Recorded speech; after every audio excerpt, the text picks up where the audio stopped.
menjadi ramai gitu, menjadi pro kontra di masyarakat ketika kemudian keluarnya PP 21 ini menambah tidak hanya ASN, PNS, TNI dan Polri, tetapi ada dua. Satu adalah pekerja tetap atau karyawan swasta, yang kedua adalah pekerja mandiri. Rumah tapak juga nggak ada yang dijanjikan, rumah ini usulnya juga tidak jelas sampai hari ini. Malah yang terjadi kemudian di situ potensi korupsi, akhirnya terjadi banyak korupsi dalam hal pengadaan lahan yang kemudian melibatkan banyak orang yang sudah terjerat itu. Nah ini kan juga mengindikasikan betapa kita sendiri dihadapkan oleh masalah ini mas, trust gitu ya. Jadi masyarakat itu sebenarnya nggak terlalu percaya. Cuma ini masalah momennya mungkin ya. Betul. Momennya pemerintah ini sudah mau berakhir, misalnya injury time lah ya. Di saat terakhir ini harusnya tidak mengeluarkan kebijakan strategis. Betul. Meskipun tentu sudah menjadi kesepakatan antara pemerintah ini dan pemerintah nanti ada keberlanjutan kan gitu. Tapi kan tetap saja pemerintah nanti juga memikirkan masa depannya sendiri.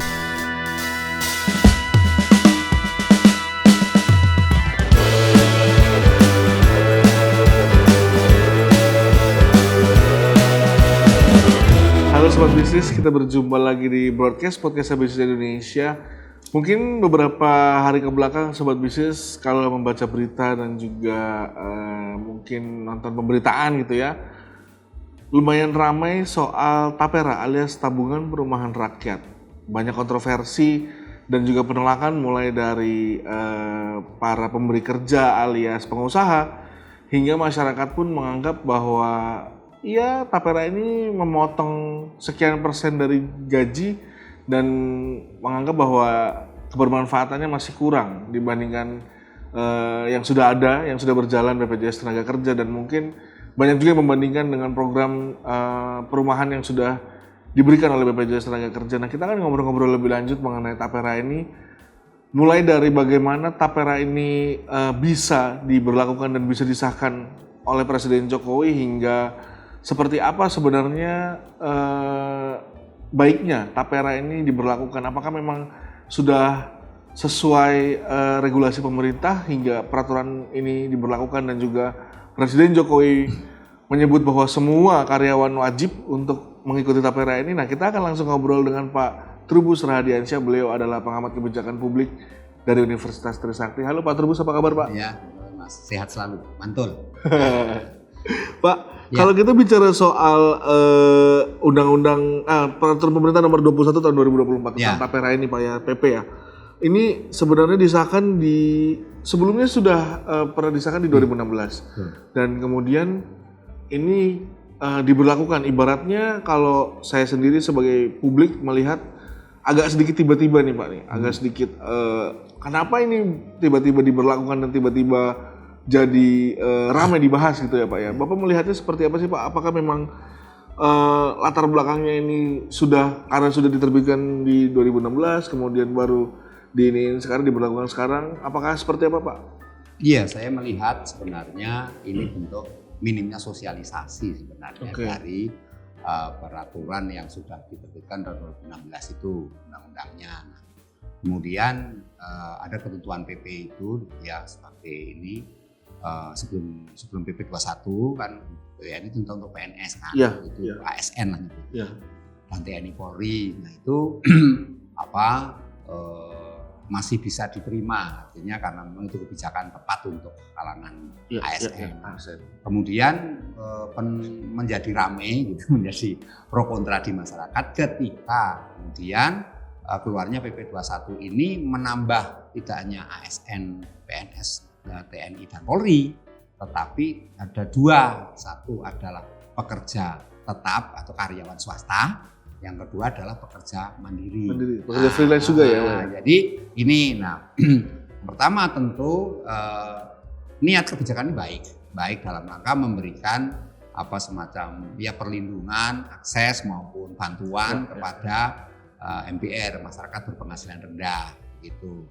Tetapi ini rupa-rupanya kebijakan ini belum terfinalisasi, belum melalui kajian yang menurut saya belum matang gitu ya, sehingga belum diperhitungkan istilahnya itu impact ya, dampak dari kebijakan ini nantinya, harusnya seperti itu. Nah, tapi karena kebijakan sudah keluar, maka yang terjadi kemudian banyak yang berkeberatan, artinya menolak, terutama pertama dari sisi pekerja ini atau karyawan swasta ya. Karyawan swasta karena di situ ada ketentuan wajib 3%. Nah, 3% ini terdiri dari pengusaha harus membantu 0,5, selebihnya dari tangan pekerja itu sendiri itu Mas. Jadi itu yang menjadi problem juga di situ adalah ini negara sendiri tidak hadir Mas, pemerintah itu posisinya di mana, hanya membuat regulasi saja gitu. Karena kalau pengusaha dibebani 0,5 ya tentu harusnya pemerintah juga dibebani juga gitu. Jadi tidak semuanya dibebankan kepada pekerja maupun pengusaha di situ. Meskipun ini sifatnya tabungan kan tabungan ya. Jadi memang harus ada kewajiban negara. Yang kedua, saya melihat ini ketika menerapkan kepada pekerja. Nah, selama ini tuh pemerintah sudah membuat kebijakan melalui BPJS Ketenagakerjaan. Jadi di situ ada juga KPR. Jadi banyak pegawai juga sudah pada dapat KPR gitu.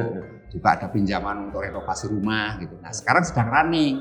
Nah, tiba-tiba di dalam PP 17 ini tetap wajib harus tertera gitu. Jadi itu yang menunjukkan ada perasaan tumpang tindih kebijakan. Nah, di satu sisi kemudian berapa nilai yang harus diterima pulang bawa ke rumah itu jadi problem kan, karena ini menyangkut kebutuhan dapur lah kira-kira seperti itu. Nah, di satu sisi yang sisi pengusaha itu juga berkeberatan. Karena apa? Karena selama ini banyak kewajiban yang ditanggung oleh pelaku usaha mengikuti undang-undang yang ada. Ya, termasuk di dalamnya ada pajak, ada restribusi, ada BPJS ada ketenagakerjaan, ada sostek, ada BPJS kesehatan juga. Jadi banyak sekali rentetan yang harus ditanggung pengusaha. Dengan pengusaha ditambah lagi 0,5 itu keberatan Mas, karena memang akhirnya menjadi beban. Anda bayangkan saja misalnya UMP Jakarta itu kan sekitar 35 juta.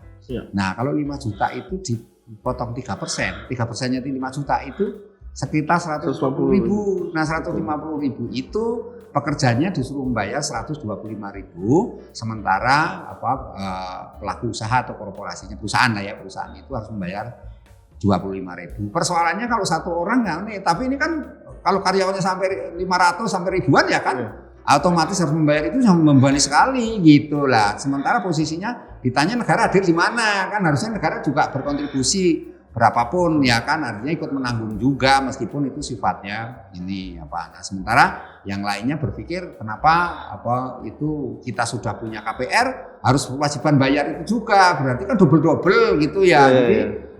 Tapi pemerintah berdalih itu sebagai bentuk gotong royong, katanya ini kebersamaan. Nah, ini kan ini itu aturan ini saja PP 21 ini lebih ditekankan kepada mereka yang berpenghasilan maksimal 8 juta. Itu maksimal. Nah, pertanyaan yang berikutnya, bagaimana yang di atas 8 juta? Itu belum ada kejelasan, Mas. Nah, itu juga menimbulkan semacam pro kontra juga. Sementara ada hal lain adalah sampai kapan kita harus iuran? Artinya dapat rumah itu kan fisik. Dapat rumahnya sampai kapan gitu kan, itu akhirnya orang berhitung itu yang sampai 40 tahun baru dapat, ada yang sampai ratusan tahun bahkan yang menghitung itu sampai ini baru dapat. Karena apa? Karena asumsi rumah ke depan ini kira-kira ya harganya makin tinggi lagi. Taruhlah misalnya harga rumah 600 juta lah, kalau dia nabung hanya segitu, misal 125.000 atau 150.000 kalikan setahun aja cuma 1,8 kalikan berapa puluh tahun, 4 tahun baru dapat berapa itu Mas. Artinya kalau 40 tahun aja paling dapatnya sekitar 75 jutaan. Ya kan gitu. Jadi apakah ada rumah 75 juta lah, itu kan pertanyaan juga lah. Harus berapa? Jadi itulah diskusi masalah karena ketidakjelasan dari PP 21 itu menurut saya. Nah, kemudian kalau tadi kita bicara soal ini sebenarnya banyak ketidakjelasan ya Pak ya, dan juga banyak ibaratnya kurang diskusi publik juga kan, kurang adanya keterbukaan juga ketika menerapkan ini.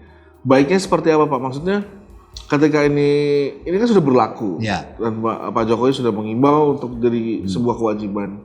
Apakah mungkin kemudian dicabut dan apa ada diskusi-diskusi di belakang atau hal apa nih Pak yang bisa kemudian membuat harusnya pemerintah mempertimbangkan lagi nih dengan kebijakan ini? Iya, kalau saya sih pemerintah dengan PP 21 ini kan sifatnya mandatory, Mas, wajib.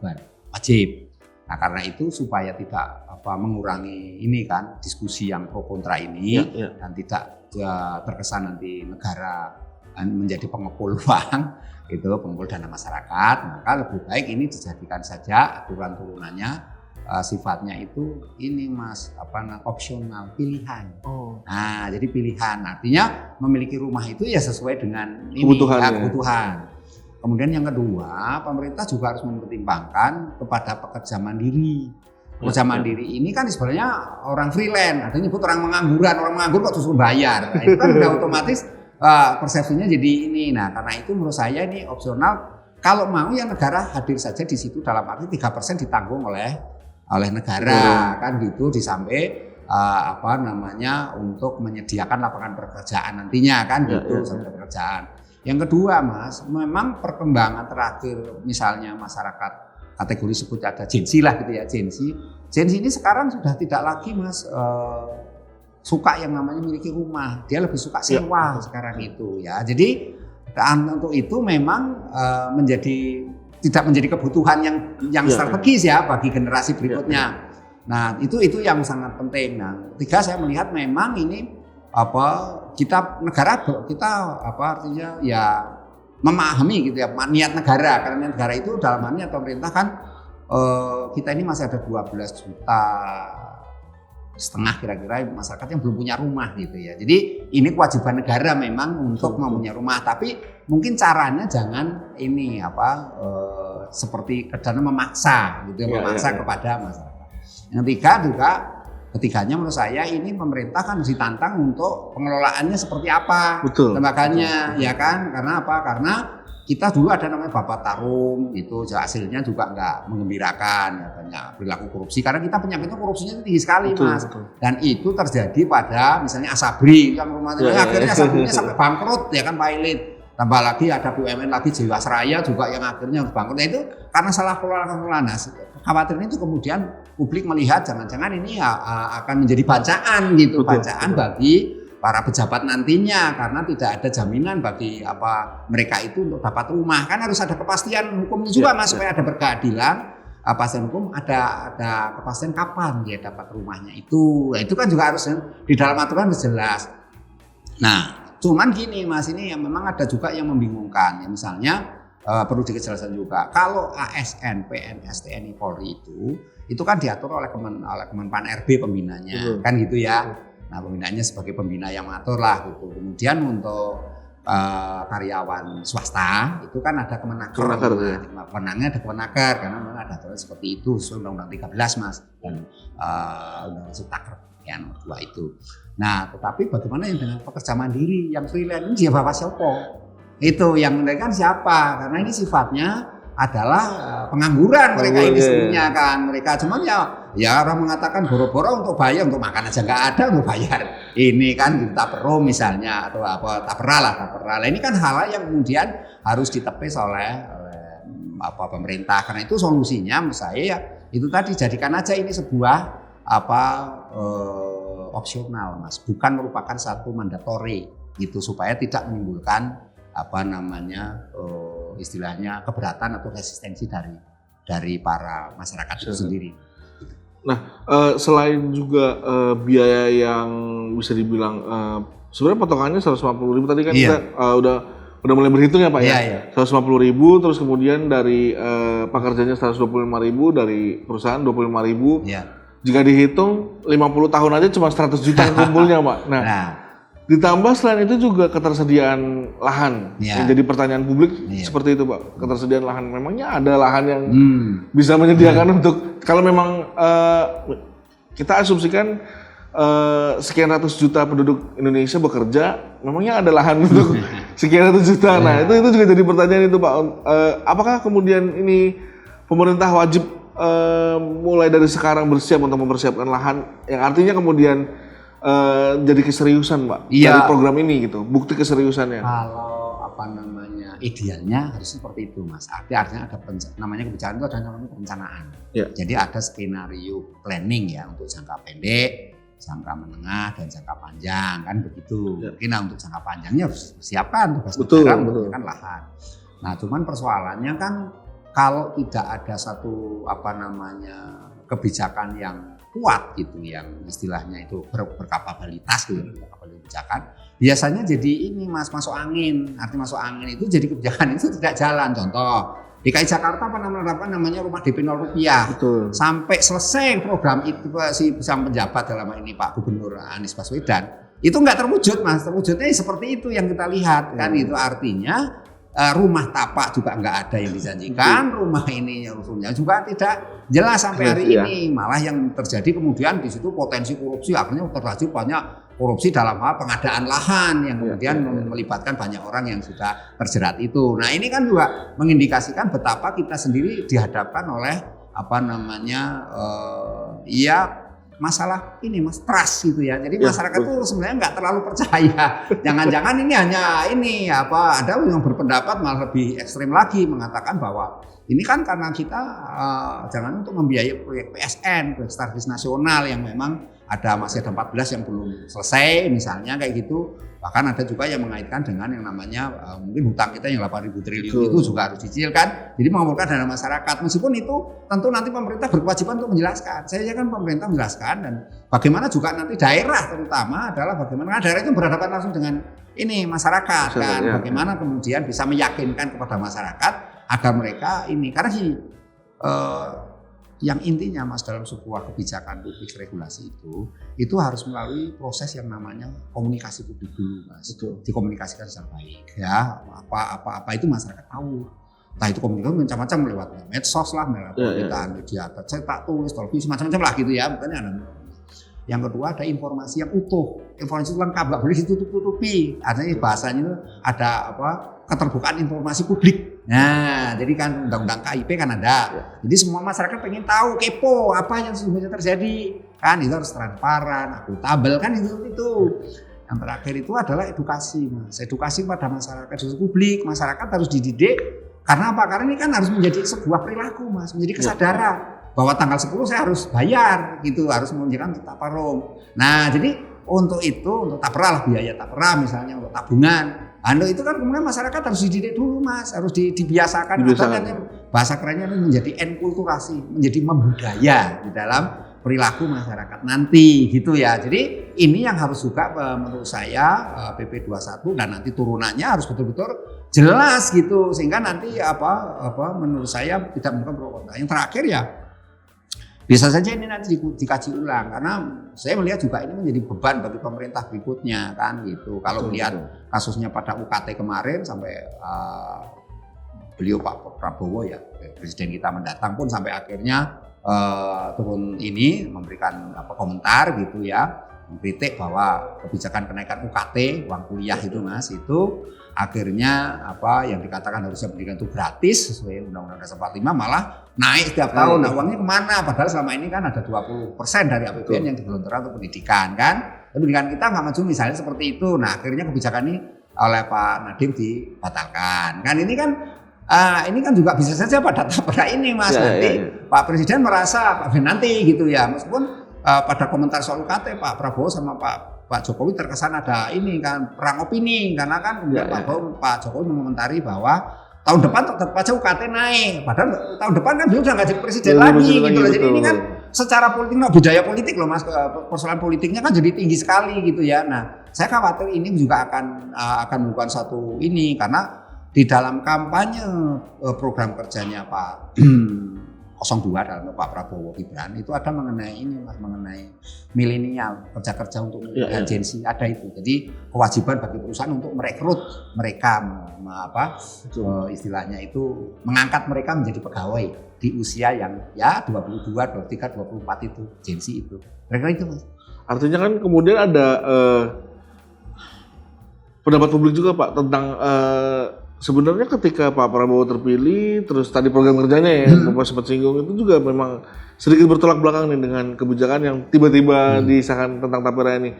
Kemudian jadi pertanyaan publik juga Pak, Kenapa ya Pak Jokowi kemudian di akhir masa jabatannya mengesahkan ini, Pak? Ya ini apa? Tentu niatnya kalau kita bicara baik, Mas. Semua kan untuk kebaikan semua bersama ya. Namanya kebijakan, apalagi yang namanya menggunakan istilah pemerintah. Cuma ini masalah momennya mungkin ya. Betul. Momennya pemerintah ini sudah mau berakhir, misalnya injury time lah ya. Di saat terakhir ini harusnya tidak mengeluarkan kebijakan strategis. Betul. Meskipun tentu sudah menjadi kesepakatan antara pemerintah ini dan pemerintah nanti ada keberlanjutan kan gitu. Tapi kan tetap saja pemerintah nanti juga memikirkan masa depannya sendiri, Mas. Artinya periode pertama Pak Prabowo ini mungkin terpilih, ya kan Pak Prabowo juga memikirkan nanti periode kedua bisa terpilih lagi enggak kan gitu. Betul. Otomatis orang politisi itu kan berpikir next ke depan secara jauh kan, skenario plan jangka panjang, Mas. Gitu. Itu kan sudah terbayang sekarang. Nah, kan gimana pun juga harus istilahnya itu menggalang masa.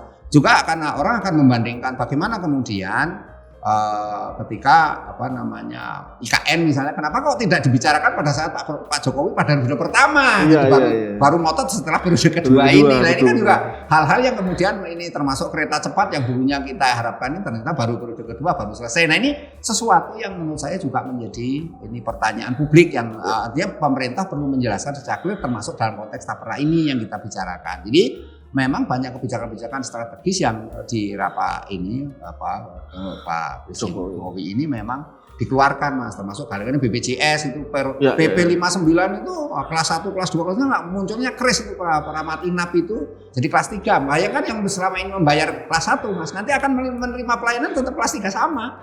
Nah itu tuh sebabnya apa? Alasannya gotong royong untuk membantu mereka yang tidak. Nah ini sesuatu yang menurut saya tak mudah untuk dijelaskan. Tugas berat lah tantangan pemerintah untuk menjelaskan. Oke, nah kemudian kalau kita bicara soal iuran yang mungkin selama ini juga masyarakat sudah melakukannya ya Pak ya, dari BPJS Kesehatan, BPJS Ketenagakerjaan, terus juga dari pekerja juga tadi sudah membayar pajak gitu dan lain sebagainya gitu. Iuran-iuran ini kan kemudian ada yang memang kebermanfaatannya dirasakan langsung. BPJS Tenaga Kerja dan juga BPJS Kesehatan. Nah, apakah tapera ini kita bicara soal kebermanfaatannya? Apakah kemudian bisa dirasakan langsung dalam waktu dekat, Pak? Artinya 5-10 tahun gitu mungkinkah ada yang bisa langsung melihat ini sebagai punya manfaat dan punya nilai gitu, Pak, punya value. Karena kan kita kalau misalnya kita tadi hitung 50 tahun 100 juta, apakah harus ditunggu 50 tahun dulu gitu, Pak? Iya, ini kalau model kebijakan publik yang berdasarkan pada soal kemanfaatan, tentu ini kemanfaatan publik lah ya. Iya.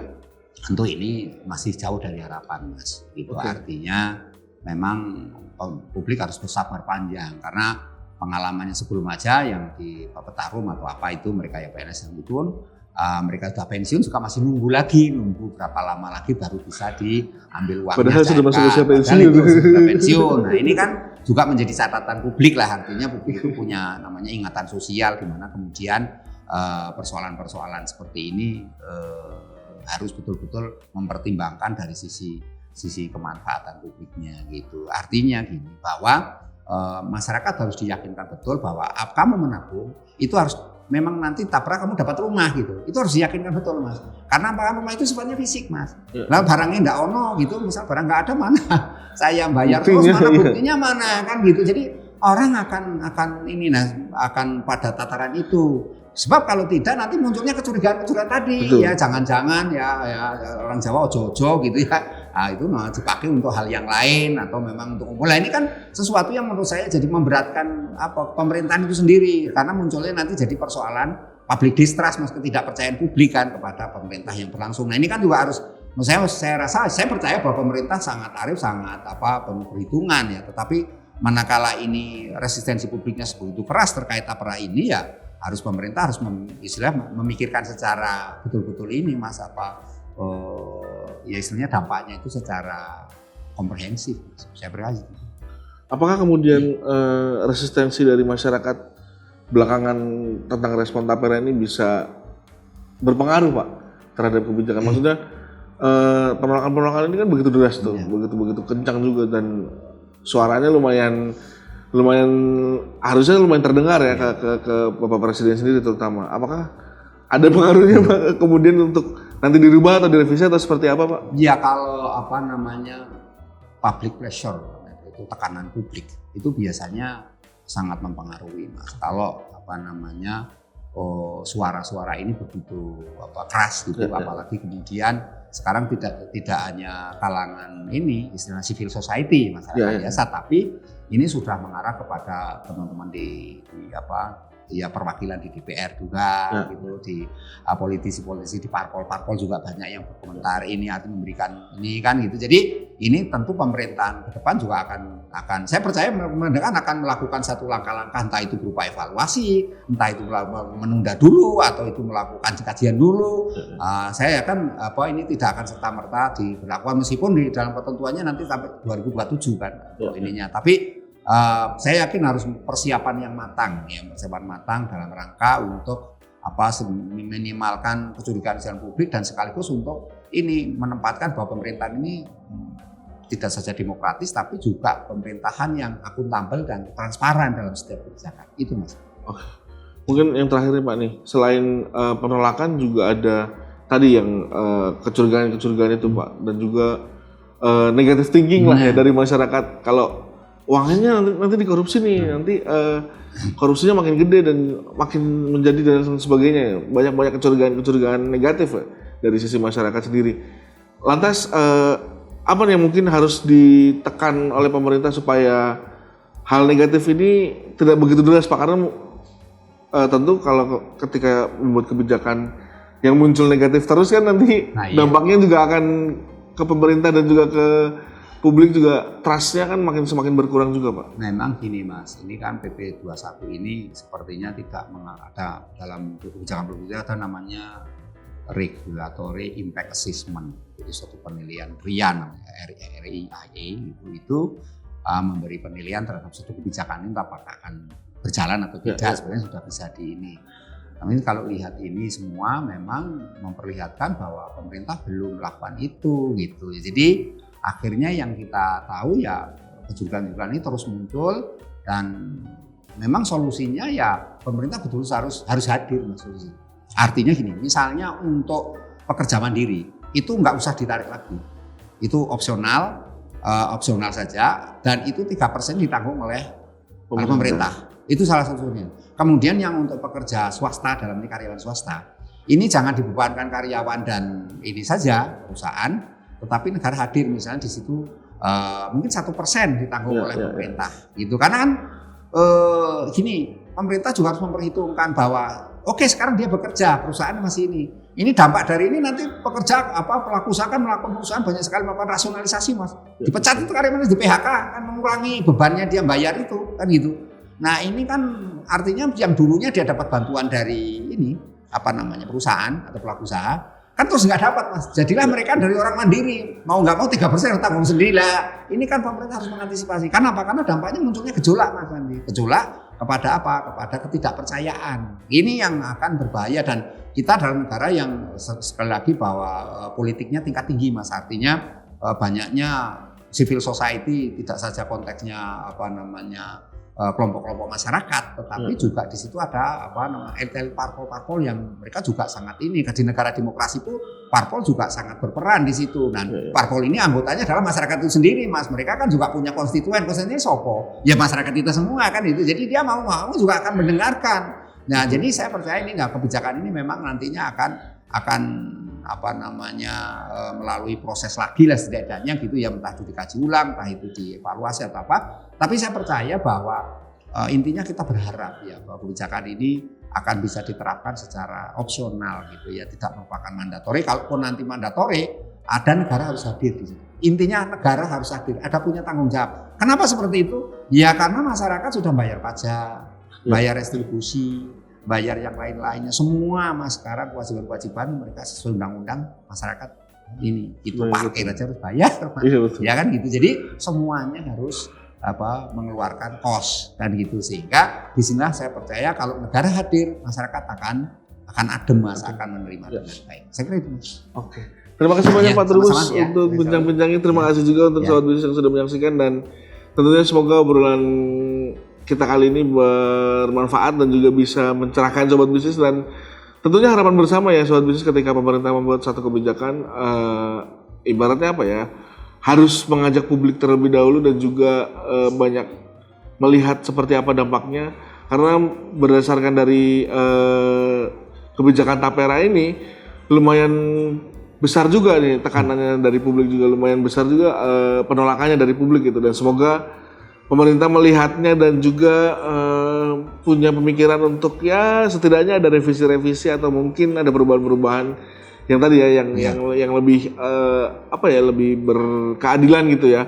Dan juga pemerintah juga semoga bisa hadir lewat aturan Tapera ini dengan ikut berkontribusi juga dalam iuran Tapera ini. Ya. Terima kasih sekali lagi Pak Sama-sama. Trubus dan juga terima kasih sobat bisnis yang sudah menyaksikan. Sampai jumpa di episode berikutnya.